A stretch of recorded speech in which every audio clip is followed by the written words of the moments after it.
Bahkan, ia menyebutkan dokter masih belum mendapat jawaban untuk menyembuhkan kulit wajahnya yang berbintik itu.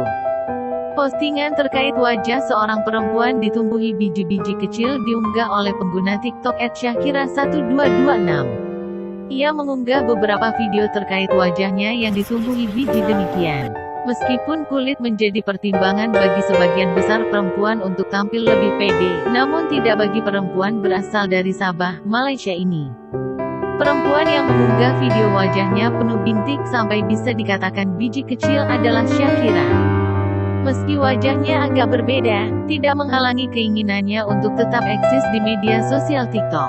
Mendapat berbagai pertanyaan mengenai kondisi wajah demikian, Syakira memberikan jawaban. Ia menyebut wajahnya demikian memang sejak usia 6 tahun. Sehingga, sampai saat ini bahkan dokter pun tidak dapat memberikan jawaban terkait wajahnya yang masih ditumbuhi biji-biji kecil.